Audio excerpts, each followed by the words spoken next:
Efesios 2, 11 al 22. Dice la buena palabra de nuestro Dios. Verso 11. Por tanto, acordaos que en otro tiempo vosotros, los gentiles, en cuanto a la carne, erais llamados sin circuncisión por la llamada circuncisión hecha con mano en la carne. En aquel tiempo estabais sin Cristo, alejados de la ciudadanía de Israel y ajenos a los pactos de la promesa, sin esperanza y sin Dios en el mundo. Verso 13.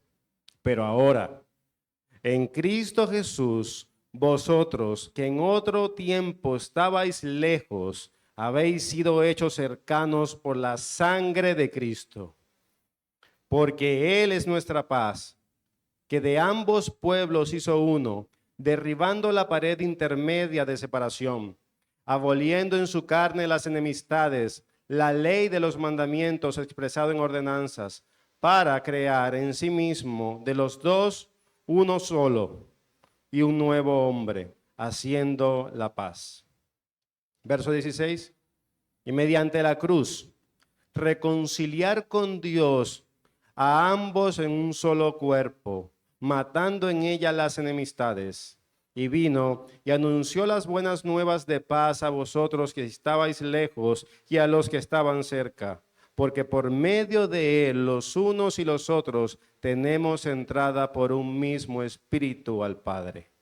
Así que ya no sois extranjeros ni advenedizos, sino conciudadanos de los santos y miembros de la familia de Dios, edificados sobre el fundamento de los apóstoles y profetas, siendo la principal piedra de ángulo Jesucristo mismo, en quien todo el edificio, bien coordinado, va creciendo para ser un templo santo en el Señor, en quien vosotros también sois juntamente edificados para morada de Dios en el Espíritu. Oremos.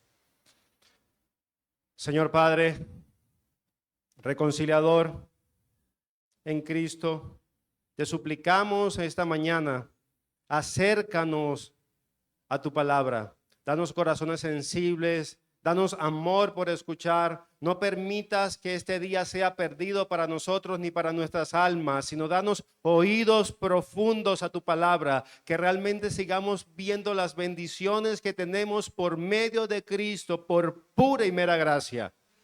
Así que por favor, te lo suplicamos, bendícenos abriendo nuestros oídos espirituales. Lo pedimos en nombre de Cristo Jesús. Amén. En el invierno de 1862, durante la Guerra Civil de los Estados Unidos, dos grandes ejércitos se encontraban acampados en orillas opuestas del río Stone.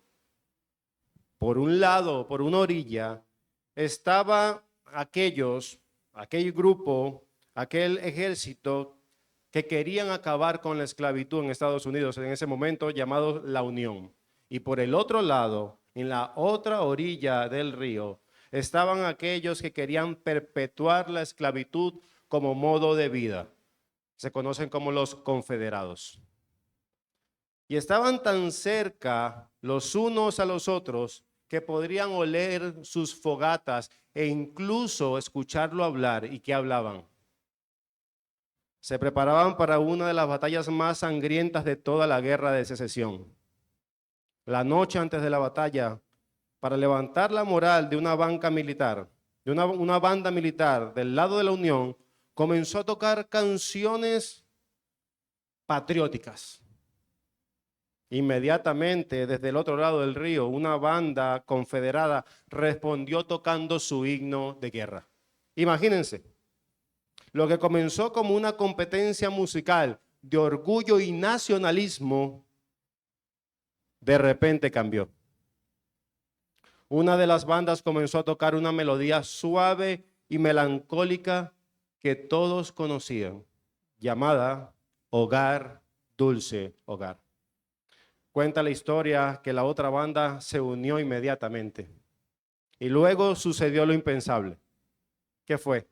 Que miles de soldados de los dos bandos hombres que al día siguiente se tendrían que matar, comenzaron a cantar juntos. Por unos minutos, el odio ideológico y político se disolvió en el anhelo compartido de lo que decía esa canción. ¿Y cuál era el contenido? Pues básicamente la canción era el deseo de volver a casa, ver a sus familias y que acabara la guerra, tener paz. Sin embargo, ese pequeño destello de reconciliación fue disipado al salir el sol en la mañana siguiente. La música se detuvo y comenzó la muerte. La batalla del río Stone dejó más de 23,000 bajas. Esa canción, aunque hermosa, solo ofreció una reconciliación momentánea. No tuvo el poder de cambiar la enemistad entre ellos. Fue muy breve, fue muy corta. ¿Y por qué una historia como esta? Porque esta historia es una escena que funciona como un espejo para nosotros. Ese canto compartido tan breve, tan frágil, tan profundamente insuficiente, fue una reconciliación, sí, pero que nació esa noche y murió al amanecer, la cual fue solo un reflejo, un destello, una sombra de algo, de una reconciliación infinitamente mayor. Y es allí donde nos dirige el texto el día de hoy. Lo que vamos a ver en Efesios, capítulo 2, verso 11 al 22. Que no es un destello de unidad pasajera como este canto improvisado, sino una reconciliación eterna y poderosa lograda por la cruz de Cristo, por lo cual dos pueblos enemigos fueron unidos para formar un pueblo.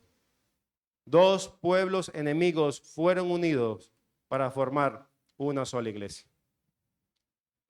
Por eso mi argumento, lo que quisiera argumentar esta mañana a ustedes es lo siguiente. La muerte de Cristo nos reconcilió con Dios para ser un pueblo unido.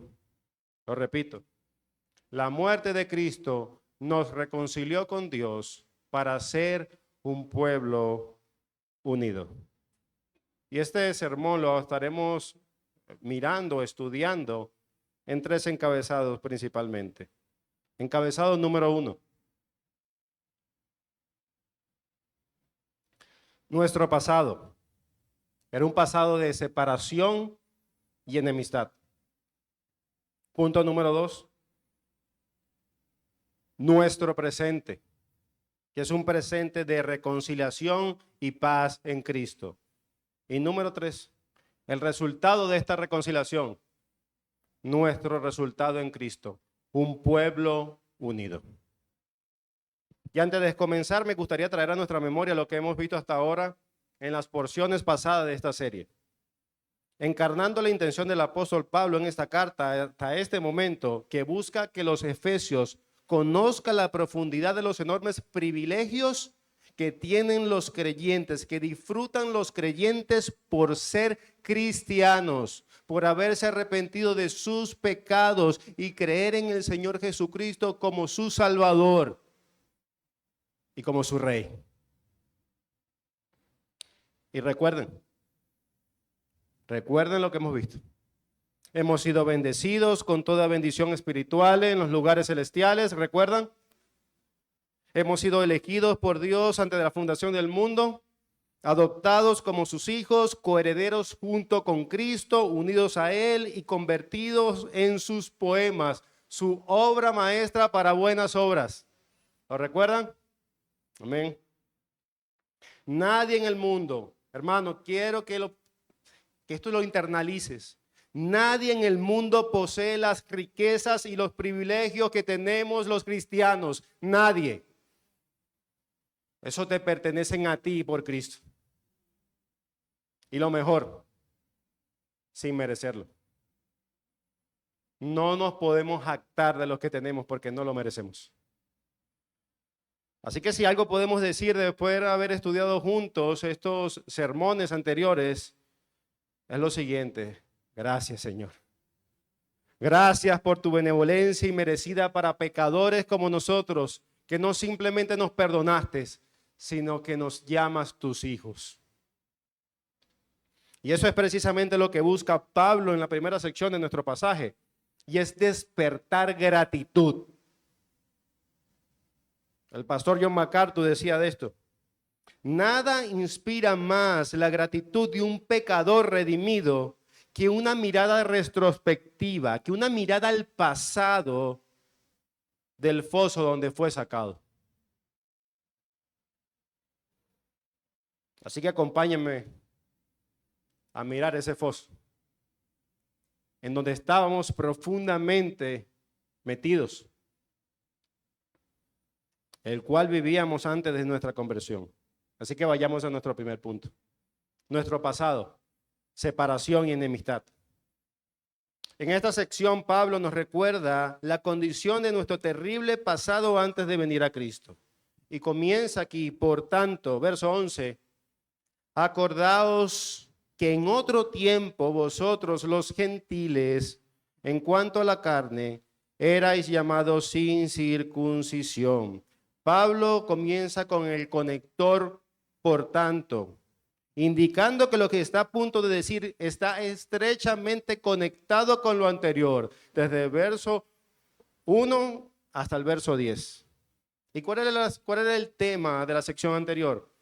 Pues nada menos que la gran obra de la gracia de Dios en nuestras vidas, que aun cuando estábamos muertos en delitos y pecados, como lo vimos en Efesios 2, 1 al 3, Él nos dio vida, nos vivificó. Cuando estábamos muertos en delitos y pecados, en otro tiempo, siguiendo la corriente de este mundo, siguiendo la corriente de Satanás, del príncipe de la potestad del aire, viviendo como los hijos de desobediencia, entre los cuales también nosotros vivimos en otro tiempo. Por tanto, acordaos, Pablo quiere que recuerden. Ustedes necesitan recordar, esto va a ser beneficioso para ustedes, efesios, que recuerden que no solamente estaban muertos en delitos y pecados, sino que en otro tiempo su condición era peor, que eran llamados sin circuncisión. ¿Y por qué esto es peor? ¿Qué quiere decir Pablo con esto? Los gentiles, como saben, pero lo voy a recordar, los no judíos por nacimiento, al ser llamados incircuncisos, según la Escritura, estaban separados del Israel de Dios. No eran parte del pueblo de Dios. O sea, no solamente estaban encerrados en delitos y pecados, sino que por tan naturaleza tampoco pertenecían al pueblo de Dios. Los gentiles, los no judíos por nacimiento, como nosotros, estábamos separados del pueblo de Dios. Y eso era una realidad, por naturaleza.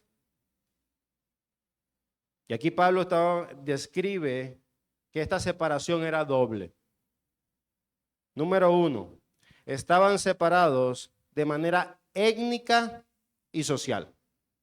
Los gentiles estaban separados del pueblo de Dios por ser incircuncisos, por no ser judíos. Y eso para nosotros no puede parecer un gran problema, pero simplemente por no ser judíos, por no estar circuncidados, no pueden ser pueblo de Dios.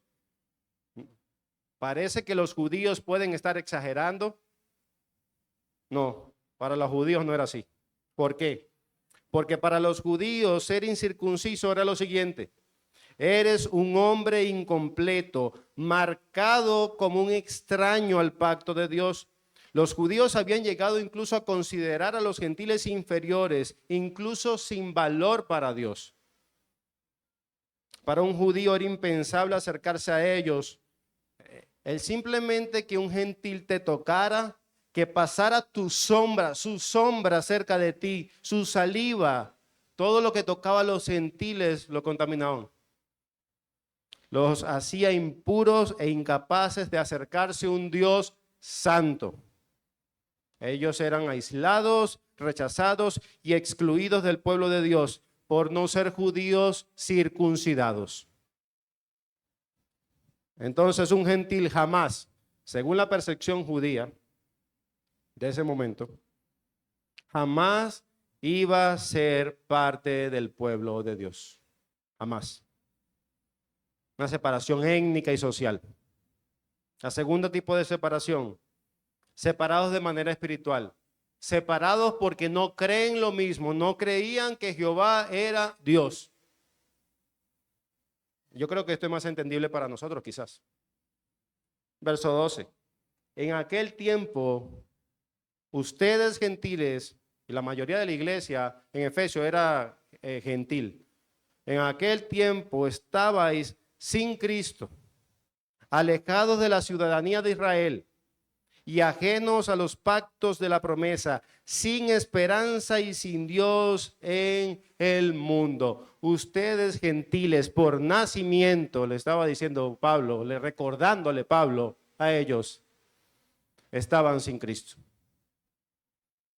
Y J.C. Ryle lo describe muy bien, que era estar sin Cristo. Él decía, estar sin Cristo era vivir sin esperanza de que un Mesías te rescatara.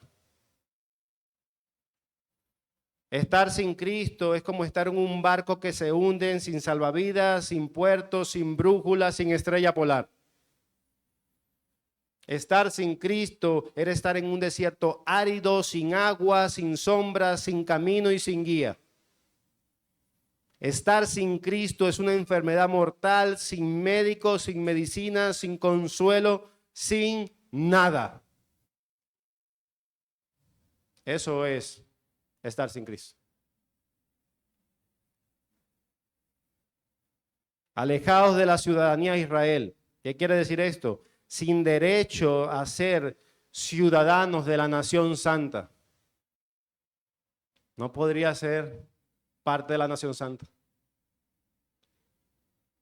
Alejados de los pactos y las promesas hechas a Abraham y sus bendiciones no eran para los gentiles. Sin bendiciones espirituales en los cielos, los gentiles no podían disfrutar de ellas. Ni en el aquí ni en el ahora. Sin esperanza. Sin Dios en el mundo. Eso es lo que pensaban los judíos cuando veían un gentil. Alguien inmundo, idólatra, que era un combustible. Y esa parte es fuerte, pero así lo miraban.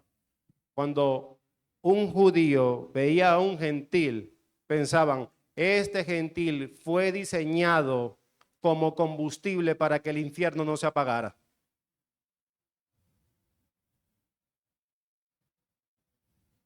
Y uno puede pensar, qué terrible el odio judío para los gentiles, pero el odio era mutuo y esto es algo que se habla poco. Los gentiles también odiaban a los judíos. Ellos se burlaban de la circuncisión, de guardar el día del Señor, de las leyes alimentarias. Los gentiles llamaban a los judíos gente miserable, raza enemiga, y el insulto más común era llamado misántropos, es decir, los judíos odian a la humanidad. Eran dos pueblos irreconciliables. Se odiaban entre sí. Y hermanos, este odio no era como una riña de Caracas en Magallanes. Que termina el partido, podemos hablar de otra cosa y seguimos nuestra vida. No. Este odio entre judío y gentil se parecía más a lo que se sintieron por décadas a dos tribus africanas, los Tutsis y los Hutus. Ya el pastor va a empezar a hablar de África otra vez. Quizás no sepas quiénes son estas tribus, pero el odio en estas tribus era tan grande, tan intensa, que en 1994 estalló un conflicto entre ellos que hoy conocemos como el genocidio de Ruanda.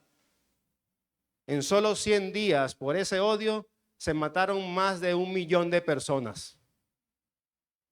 Vaya que se odiaban. Era literalmente los tupsis y los hutus irreconciliables, igual que los judíos y los gentiles. Tan profundo era el abismo entre ellos que Jesús incluso lo utilizó como ejemplo en Mateo 18, 15 al 20, que cuando alguien decía ser un hijo de Dios con su boca,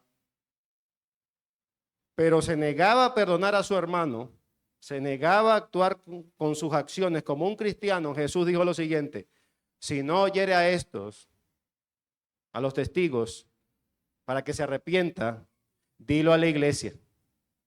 Y si no oyere a la iglesia, tenle por gentil y publicano. Es decir, trátalo como alguien ajeno al pueblo de Dios. Trátalo como alguien que no conoce al pueblo de Dios. Porque en la mentalidad judía llamar a alguien gentil es decir, no perteneces, no eres el pueblo de Dios, no eres uno de nosotros. Eso es lo que Pablo le estaba diciendo, lo que éramos.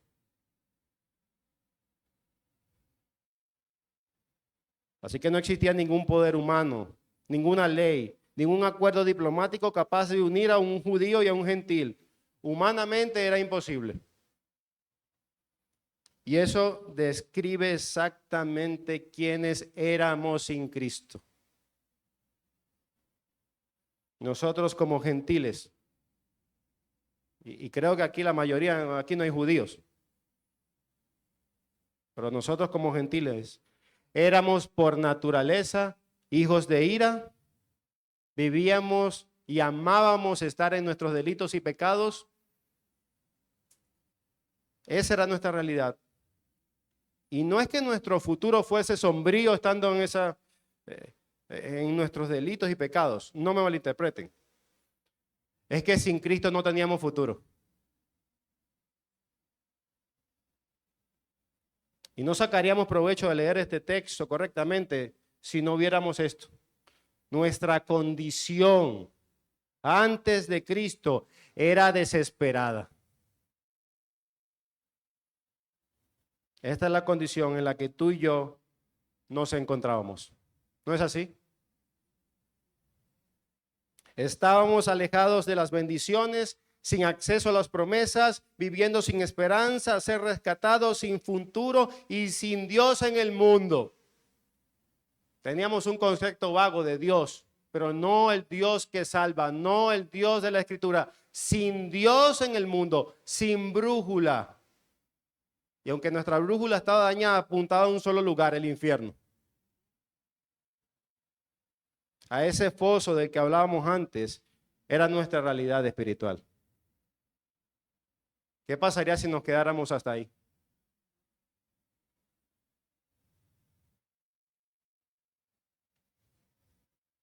¿Cuál fuera nuestro destino?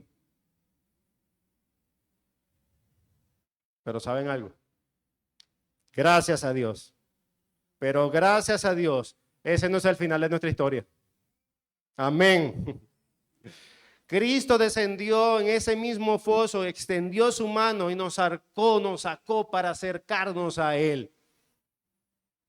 Y ese es el acto glorioso de acercamiento que nos introduce en una nueva realidad, reconciliación. Fuimos reconciliados. Esto éramos. Decía alguien, no podemos observar la gracia, al menos que lo veamos con una oscuridad profunda. Las estrellas siempre están en el cielo, pero en la noche oscura es que brillan mejor y se pueden ver. Lo mismo está haciendo Pablo aquí. Él no está utilizando recordad esto para flagelarnos, sino para que la gracia y la misericordia de Dios alumbren más.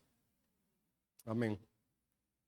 Una nueva realidad de reconciliación, como lo veremos en nuestro segundo punto. Ese era nuestro pasado.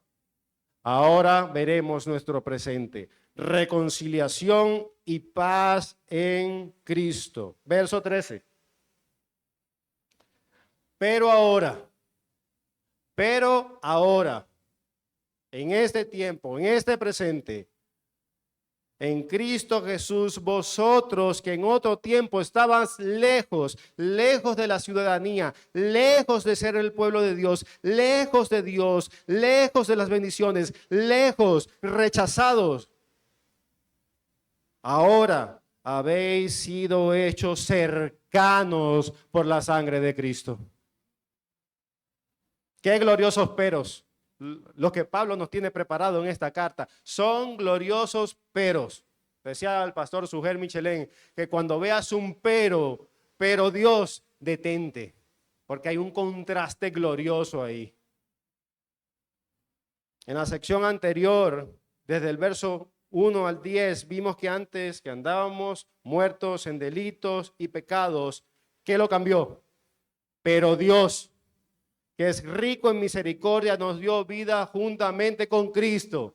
Ese es el pero que vimos el sermón pasado. Pero Dios, que es rico en misericordia, no lo merecemos, nos salvó y nos dio vida juntamente con Cristo para convertirnos en su obra maestra, sus poemas creados para buenas obras. Pero Dios hizo eso. Y ahora en este pasaje que estamos estudiando, Pablo introduce otro contraste maravilloso. Pero ahora, en Cristo Jesús, por su sangre, los que estaban lejos han sido hechos cercanos. Lo que era imposible para los hombres reconciliar, judío y gentil, Dios lo realizó en Cristo.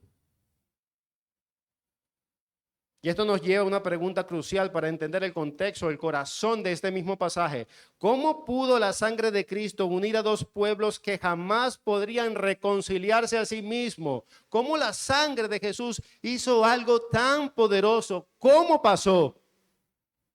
Lo vemos en el verso 14 y 15. Cristo es la paz para que dos pueblos se hicieran uno solo. Verso 14.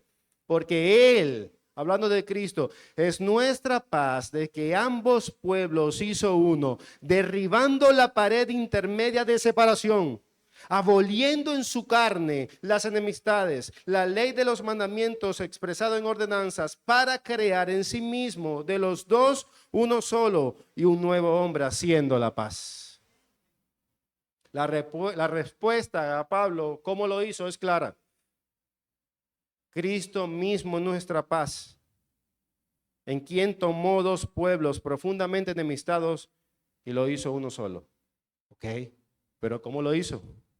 Lo primero, lo hizo de dos formas. Primero, derribando la pared intermedia de separación. Y quizás aquí algunos, los más mayores, podrán recordar el famoso muro de Berlín. ¿Recuerdan? De aproximadamente 160 kilómetros, durante casi 30 años separó a familias, amigos, impidiendo que millones escaparan del paraíso comunista. Era un pueblo, era un muro diseñado para separar a dos pueblos. Pero el 9 de noviembre de 1989, el muro cayó. Miles de personas, incluso desconocidos, se abrazaban en las calles cuando el muro cayó, celebrando la reunificación de Berlín y Alemania Occidental. Después de décadas de separación, por fin, la barrera finalmente desapareció. Eso es lo que se siente. Alegría, algarabía, gozo. Y eso es lo que tiene que sentir para nosotros, un gozo que Dios haya hecho eso, que haya derribado el muro que nos separaba entre sí, ese odio. Amén. Y aunque esta historia es bella, se han escrito libros, se han hecho películas, esta historia palidece ante lo que Cristo hizo por nosotros. Cristo no solo empujó el muro para que cayera, Él lo dinamitó y no quedó absolutamente nada. Nada, ni vestigio, no existe después de ese momento. Todo aquello que mantenía a judíos y a gentiles apartados por su odio, la hostilidad, las leyes que marcaban distinción, todo lo que alimentaba el conflicto fue eliminado por la sangre de nuestro misericordioso Redentor Jesucristo. Por su muerte, la barrera intermedia entre nosotros ha sido completamente derribada. Es como aquellas grúas gigantescas con esa bola de demolición que lo aplastó totalmente.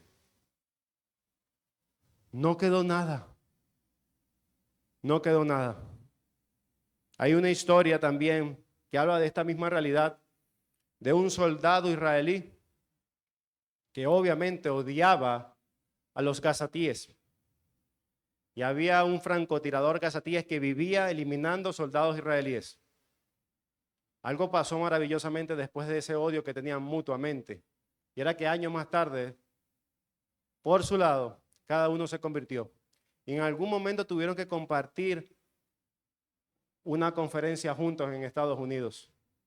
Y cada uno se conocía quién era. Y lo primero que hizo el uno al otro, perdóname. Mi odio fue antes más grande que lo que nos unía, porque ahora nos une Cristo. Ese muro fue derribado. Hermanos, esto es algo sin precedente, mucho más grande que cualquier enemistad entre naciones o pueblos. Cristo Jesús hizo posible que enemigos irreconciliables se convirtieran en un solo pueblo y unidos en paz para siempre.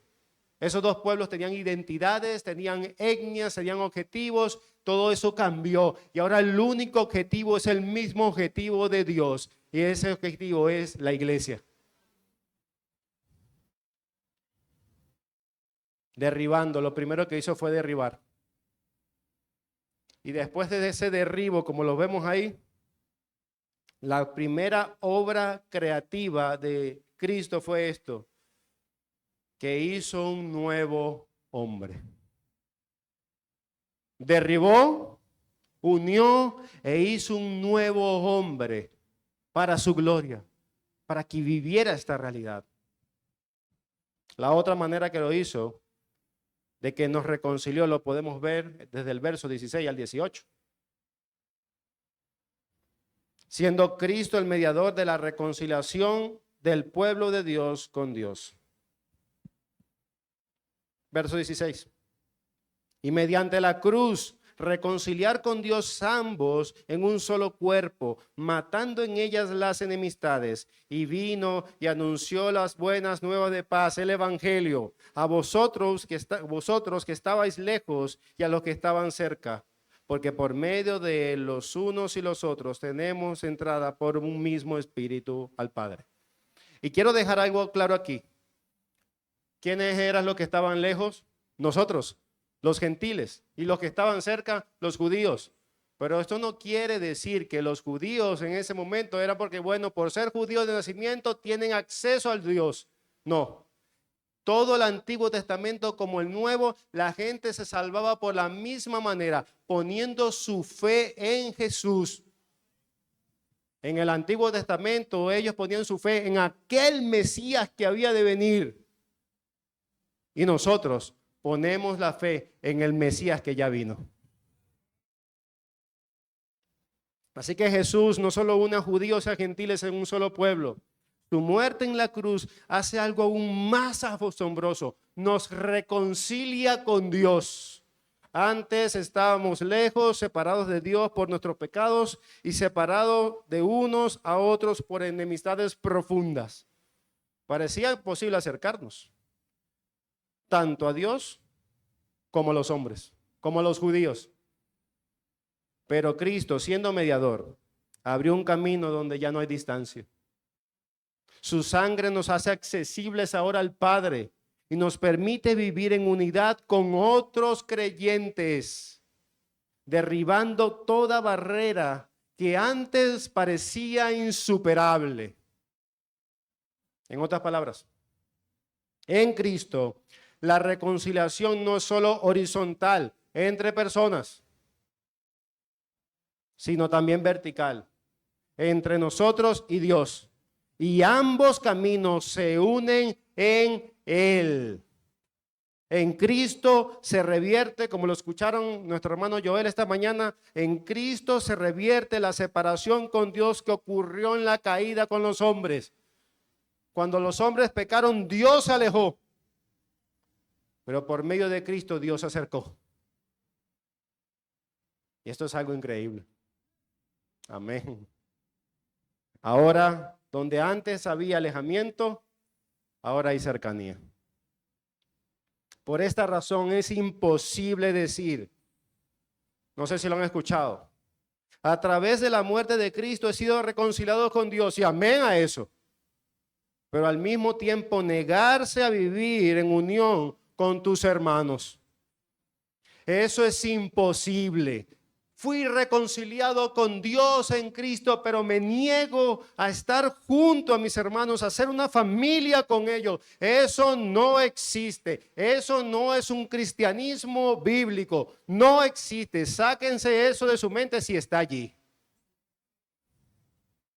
Esto es incongruente, antievangelio, incluso diabólico, porque reproduce las consecuencias de la caída en Adán. La caída hubo separación entre Dios y entre los hombres. Si yo digo que fui reconciliado con Dios y los hombres, eso tiene que tener unidad. Alguien que viva de una manera diferente, fui reconciliado con Dios, pero no con mis hermanos, es diabólico. No existe, jamás existirá. Dios nos reconcilió con Él por medio de Cristo, pero también con los unos a los otros. Mi familia. Alguien decía, negarte a vivir en comunión con tus hermanos es vivir bajo la oscuridad del pecado, bajo el dominio de un mundo caído gobernado por Satanás. Si fuiste reconciliados con Dios en Cristo, tú también fuiste reconciliados con tus hermanos. Dietrich Bonhoeffer lo decía de esta manera. Solo en Cristo tenemos verdadera comunión unos con otros. No podemos pretender decir que estamos unidos a Cristo, pero no vivimos unidos a nuestros hermanos. Vivir en unidad con los hermanos, en cambio, es vivir bajo la luz de la redención que Cristo nos trajo, nos regaló por su muerte, por esa sangre derramada por ti y por mí. Es vivir conforme a la nueva creación, al nuevo hombre que Él ha establecido. Así que mi hermano, mi hermana, si estás en conflicto o desunión con tus hermanos, estás viviendo en desunión con Dios. No puedes separar estas dos realidades. Dios la ha reconciliado inseparablemente en Cristo. Vivamos según la reconciliación que Cristo logró en la cruz. Y vaya que fue costosa. Una vida sin barreras de separación, sin enemistades, como una nueva creación. Pero pastor, es que esta iglesia no es perfecta. Tú tampoco lo eres. Y esto es una realidad que decía Martín Lutero. Perfectamente santo, pero también pecador. De este lado de la gloria vamos a seguir luchando con eso.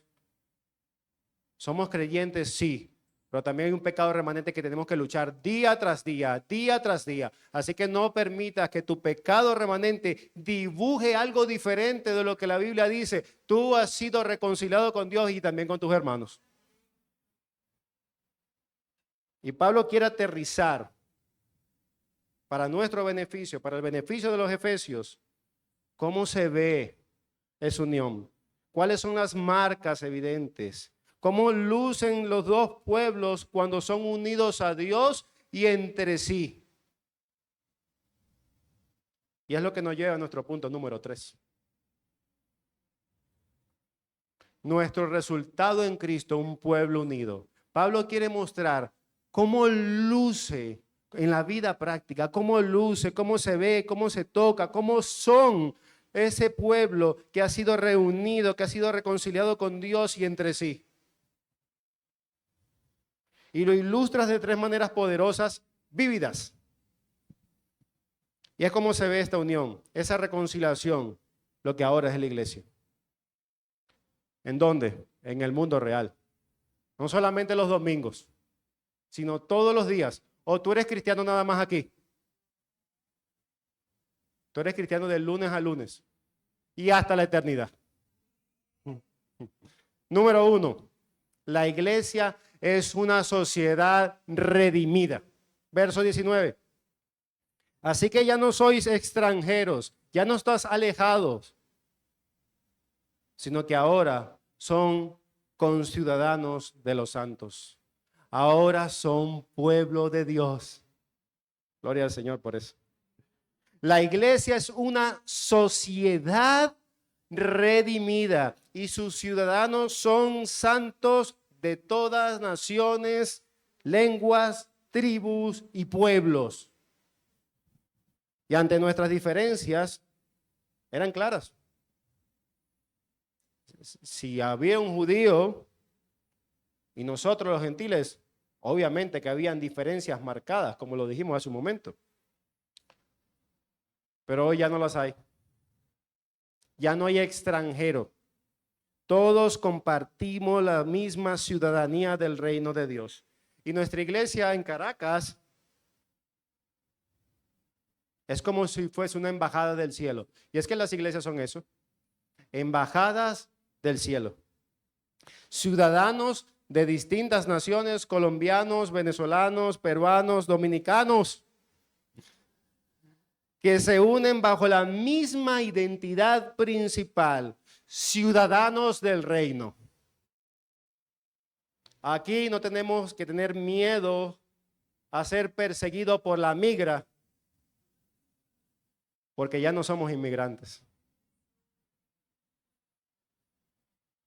sino que somos conciudadanos del cielo, que disfrutamos de una libertad eterna para permanecer completamente tranquilos. Tenemos pasaportes sellados con la sangre de Cristo, con derecho a todos. Recuerda, antes no lo teníamos, pero ahora en Cristo tenemos todos los beneficios del reino de los cielos, todos.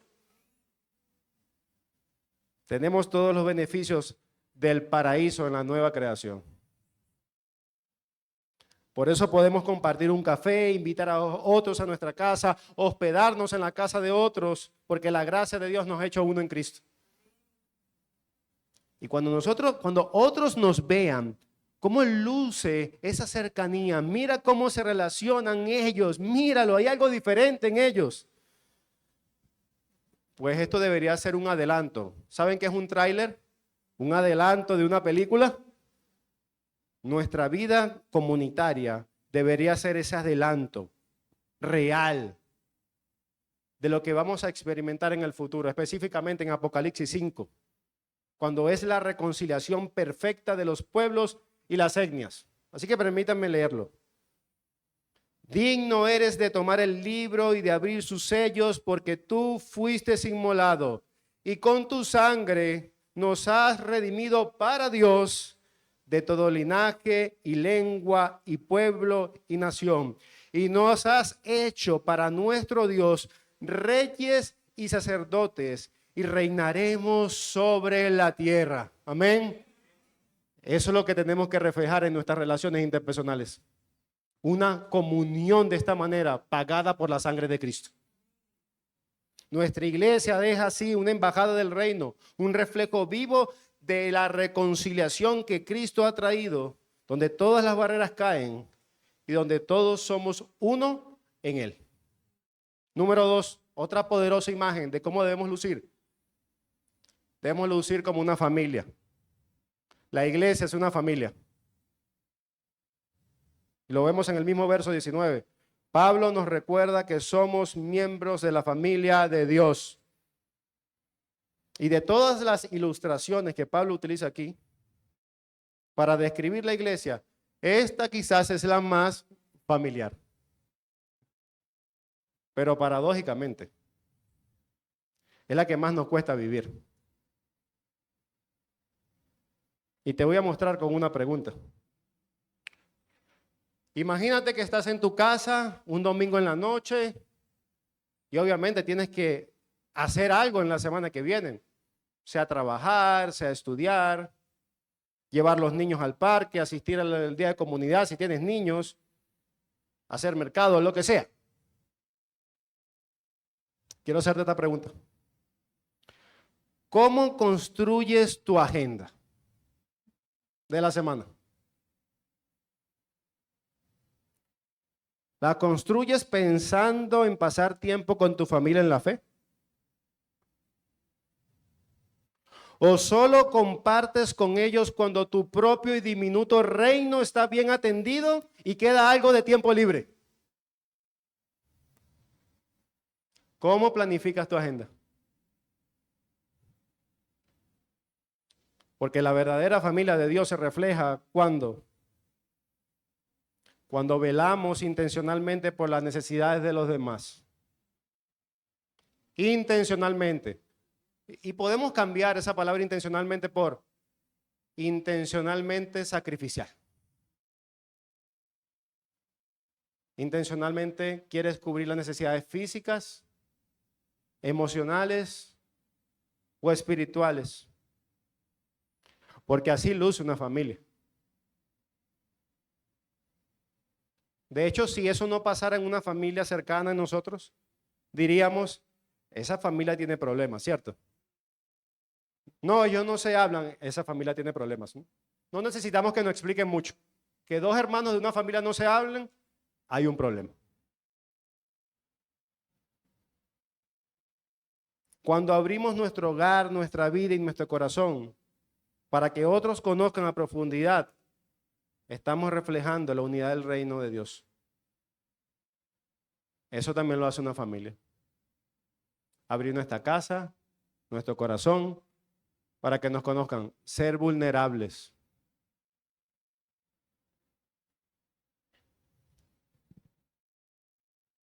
¿Qué más hace una familia? Perdonamos y nos reconciliamos rápidamente.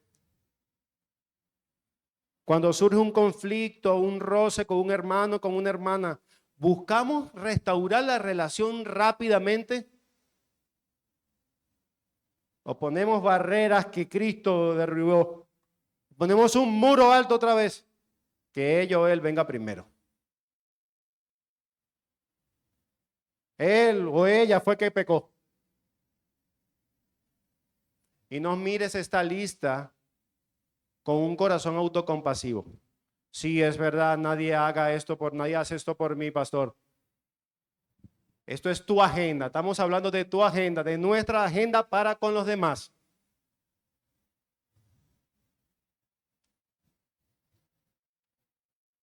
¿Cuánto tiempo invertimos en el crecimiento espiritual de otros? ¿Nos reunimos para enseñar y aprender la palabra de Dios unos a otros? Porque eso también lo hace una familia. A veces queremos cambiar el mundo. Y está bien, yo deseo también. Todas las naciones para Cristo, gloria a Dios. Pero ni siquiera estás invirtiendo tiempo en discipular al que tienes al lado. A tu hermano, que Dios lo ha reconciliado contigo. Eso lo hace una familia. Hermanos, Dios nos ha llamado a ser miembros del mismo cuerpo, como lo vemos en esta misma carta más adelante, Efesios 4:16, donde cada miembro contribuye intencional y sacrificialmente para el bien de los otros. No es una transacción, no ayudo al que mejor dividendos, no somos acciones. Yo voy a invertir en este hermano que probablemente él va creciendo y él me va a retribuir, sea espiritual, sea compañía, lo que sea. No trates a tus hermanos como acciones de la bolsa.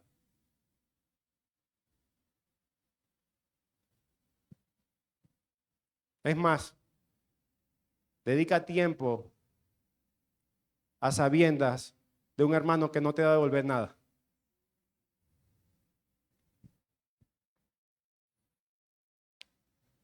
Y ser familia no es opcional. Es lo que Pablo dice, que si realmente ha ocurrido en nosotros, que hemos sido reconciliados con Dios y con nuestros hermanos. No es opcional. Es vivir en consecuencia de la unidad que Cristo nos ha dado, una unidad que requiere tiempo, sacrificio y entrega mutua, porque eso es lo que hace una familia.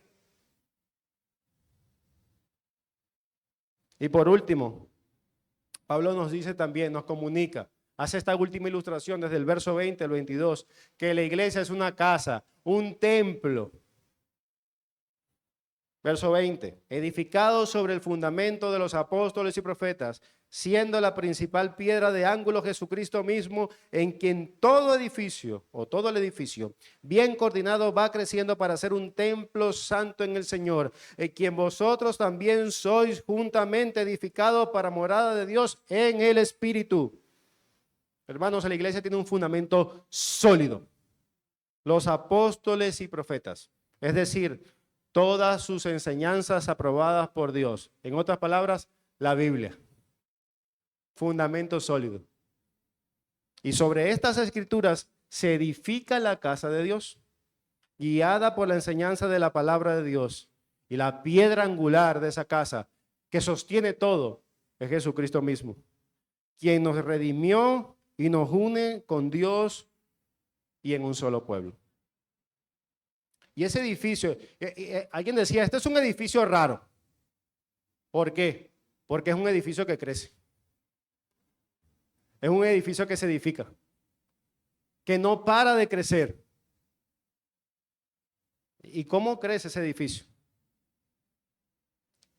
Crece cuando esas piedras vivas, esos cristianos que componen el edificio, crecen cuando adoramos juntos, crece cuando escuchamos la palabra de Dios juntos, cuando comemos juntos, cuando servimos juntos, cuando aplicamos la palabra de Dios juntos, cuando cantamos juntos, cuando sufrimos juntos, cuando nos reunimos y vivimos la palabra de Dios juntos. Así se edifica ese edificio. Y la evidencia de nuestra salvación se demuestra en la vida compartida con otros. Ciertamente Dios te salvó individualmente, pero no para que vivas con un individualismo. Escapa de esa cosmovisión, de la cultura del yo. Yo vengo a esta iglesia para que me sirvan. Pues Dios dice lo contrario. Mi ejemplo dio Cristo. Él sirve a todos. Hermanos, la evidencia de nuestra salvación se demuestra en una vida compartida con otros, siendo así un templo y una casa santa en el Señor. Y este edificio, como ya lo saben, pero lo voy a recordar, no es este local. Este edificio somos nosotros. El templo de Dios, la morada donde Dios habita, donde la tercera persona de la Trinidad habita. Gracias a la muerte de Cristo. Así que mis hermanos, ¿qué vimos hoy? ¿Qué nos recordó Pablo? Nuestro pasado sin Cristo. Lo principal que hizo. Estábamos alejados del pueblo de Dios, sin Dios en el mundo, separados de las bendiciones. Eso era nuestra realidad. Y una realidad desesperante. Pero en Cristo Jesús, por su sangre, cambió nuestro presente. Por medio de la sangre de Cristo derramada en la cruz de Calvario, fuimos acercados y reconciliados con Dios y los unos a los otros. Así que recuerden el argumento. La muerte de Cristo nos reconcilió con Dios para ser un pueblo unido. Y no es un destello pasajero como aquel canto improvisado del río Stone. ¿Recuerdan? No es pasajero, sino una reconciliación eterna y poderosa lograda por la sangre de Cristo, por la cual dos pueblos enemigos fueron unidos entre sí y con Dios. Eso es una realidad que tú y yo, si somos creyentes, si nos hemos arrepentido y hemos creído en Cristo como Señor y Salvador, es una realidad que tú puedes vivir plenamente. Amén. Así que mis hermanos, recuérdenlo. ¿De dónde nos sacó el Señor? Pero también nuestro presente. ¿Y cómo debemos vivir en nuestro presente? Como una familia, reconciliados y como la casa del Dios vivo. Oremos.